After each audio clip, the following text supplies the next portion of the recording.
Professor Kancha Ilaiah ఈ రోజు గిరిజన యూనివర్సిటీల స్థల పరిశీలన ఘట్టమ వద్ద పరిశీలిస్తున్న ప్రొఫెసర్ కంచాయిలయ్య గిరిజన యూనివర్సిటీల స్థల పరిశీలన ఘట్టమ వద్ద ప్రొఫెసర్ కంచాయిలయ్య గారు మాట్లాడుతూ గిరిజన యూనివర్సిటీకి సమ్మక్క సారక్క పేరు పెట్టడం చాలా గర్వించదగ్గ విషయమని వారు అన్నారు.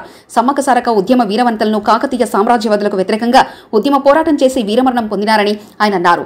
గిరిజన యూనివర్సిటీకి సమ్మక్క సారక్క పేరు పెట్టిన విధంగానే కోటి మహిళా యూనివర్సిటీకి సాకలి ఐలమ్మ దొడ్డి కొమరయ్య పేరు పెట్టాలని డిమాండ్ చేశారు. 300 ఎకరాలు ఈ భూమిని సమ్మక్క సారక్క యూనివర్సిటీకి ఇవ్వడం జరిగింది. ఈ యూనివర్సిటీకి సమ్మక్క సారక్క యూనివర్సిటీ అని పేరు పెట్టడం అనేది చాలా ఆనందదాయకమైన విషయం.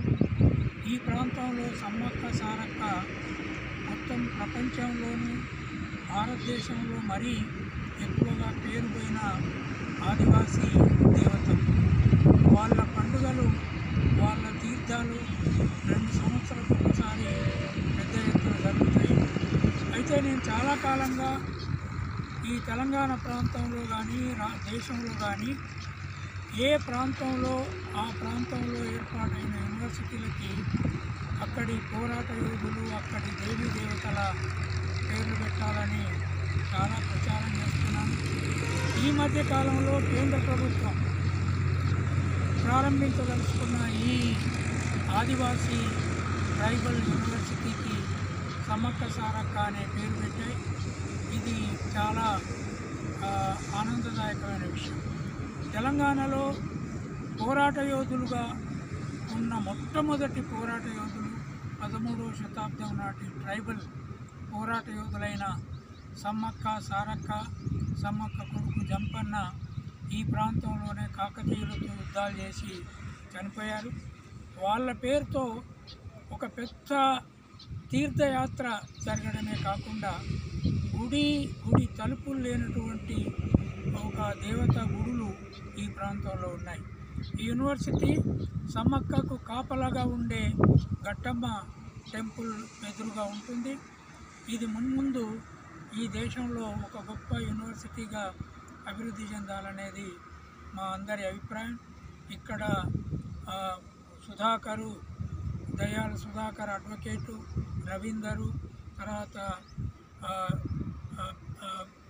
రామ్ షెపర్డు, మేమందరము, మైపాల్ రెడ్డి, బింద్యాల భిక్షపతి గారు అందరం ఇక్కడ ఉన్నాము. ఈ యూనివర్సిటీ ప్రదేశాన్ని సందర్శించడానికి వచ్చాము. తర్వాత ఈ మధ్యలోనే ఉస్మానియా హైదరాబాద్లో ఉన్న కోటి విమెన్స్ కాలేజీని ప్రత్యేక యూనివర్సిటీ చేస్తున్నారు. దాని పేరు సాకలి ఐలమ్మ పేరు కానీ సావిత్రిబాయి పూలే పేరు కానీ పెట్టాలనేది మేము చాలాసార్లు డిమాండ్ చేస్తున్నాము. ఇటువంటి యూనివర్సిటీలకు ప్రజల నుంచి వచ్చిన పోరాట యోధుల పేర్లు పెడితే తప్పకుండా ప్రజలు ఆ పోరాట యోధులను గుర్తు చేసుకుంటారు, వాళ్ళ మీద రచనలు వస్తాయి. ఈ రామయ్య షెపర్డ్ గారు ఇప్పటికే రామ్ షెపర్డ్ చాలా వీటి మీద రాస్తున్నాడు, నేను రాసి ఉన్నాను. ఇంకా ముందు చాలా రచనలు వస్తాయి. ఈ యూనివర్సిటీ ముందు బాగా అభివృద్ధి చెందుతుందని ఆశిస్తూ ఈ తెలంగాణ ప్రజలకు ముందు చాలామంది ఈ యూనివర్సిటీలో 50% సీట్లు ఆదివాసులకు ఉంటాయి. మిగతా 50% సీట్లు బీసీ, ఎస్సీ, ఎస్టీలకు, జనరల్ కేటగిరీలకు కూడా ఇక్కడ ఉంటాయి. కనుక ఇది ఒక కేంద్ర యూనివర్సిటీ. దీంట్లో చదువుకొని ప్రపంచ మేధావులు ఎదగాలని ఆశిస్తూ ఇక్కడికి వచ్చినందుకు భిక్షపతి గారు, తర్వాత మైపాల్ రెడ్డి గారు, వీళ్ళందరూ మాతో పాటు సహకరించినందుకు వీళ్ళందరికీ ధన్యవాదాలు.